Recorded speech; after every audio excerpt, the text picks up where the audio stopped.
I'm sorry to report that Dilbert creator Scott Adams has passed away. He was an American author and a cartoonist. For this, I'm going to be talking about how, when I normally talk, say, an individual who was in Star Trek, in a way, talking about his life and some of his projects as well. So, Scott Raymond Adams, he was born on June 8th, 1957, in Wyndham, New York, the son of Paul and Virginia Adams. He graduated from Wyndham Ashland Jewett Center School in 1975 and was the valedictorian of his class of 39 students. He earned a Bachelor of Arts in Economics from Harvard College in Altoona, New York in 1979. And then afterwards, he moved to California and started work. He even had a Master of Business Administration from the University of California, Berkeley. And he also took the Dale Carnegie training and called it a life changer. When it comes to some of his inspiration, when it comes to his art, he was a big fan of Peanuts. The comics involving Charlie Brown, and he started drawing comics at the age of 6 years old. And growing up, whether it's art, writing, he also started drawing in a way get involved into competitions and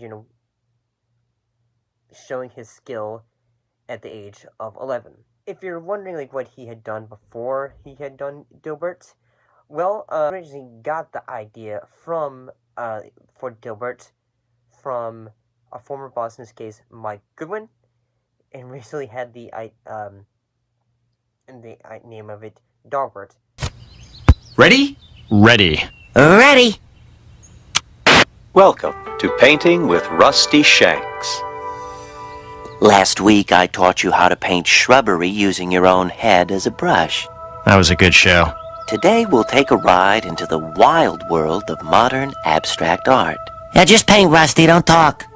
Or Dildog, based on his pet dog, Lucy.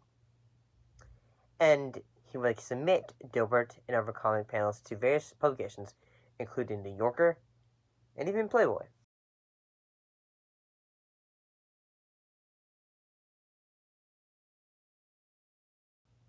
But they were not published, but he had a fan who, read some of it, hey, keep going. He worked at the Pacific Bell between 1986 and June 30th, 1995.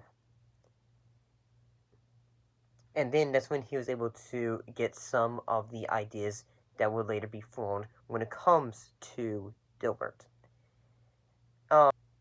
His schedule that he would do was that he would draw his cartoons during the early morning hours.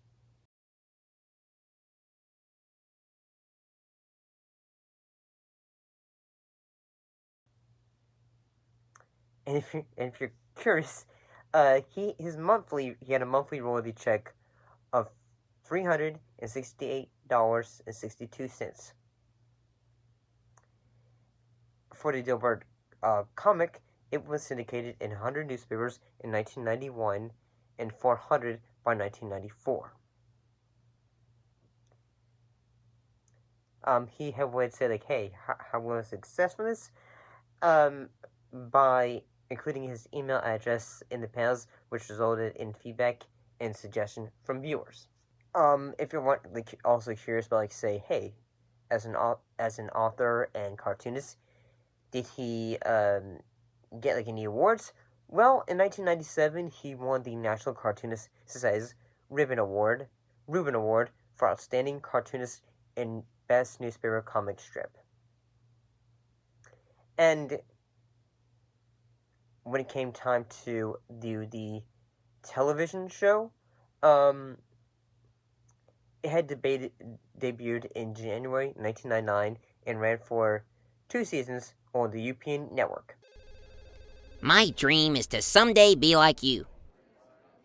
I hope to advance from being totally worthless to being totally worthless and overpaid. How's your role model? Grumpy. He even served as executive producer and showrunner along with Seinfeld writer Larry Charles. I spent the entire week cleaning up the mess that Ted left after you fired him. I didn't get fired. I'm right here. I guess it's just his word against mine. The show had even earned a Primetime Award in 1999. He even said that the show had been canceled, but in addition to his cartoons, the comics on it, he also wrote other books, in various topics, whether it was self-improvement books and religion. He had a book called God's Debris. Let's talk about the theories of pandeism, in which God blows itself up to see what will happen. The religion war in 2004, what would lead to the cancellation of Dilbert back in 2013. In last year, he would no longer be able to do the cartoons for Dilbert, so he would end up having to hire a director to be able to say, hey, please help me with this, after getting focal dystonia in his left hand. He also had his podcast as well, in this case, Real Coffee with Scott Adams. And you may disagree with his views, and at the same time, his perspective on things. However, we also have to admit that for Dilbert and his comics, he was able to show a bit of a niche topic when it comes to comedy, and at the same time help push a bit of the envelope. Don't feel bad if you only got a 3% raise. I only got a 2% myself. Can we feel bad that 2% of your pay is bigger than 3% of our pay? Don't get all mathy on me. Thank you for watching. I'll see you next time.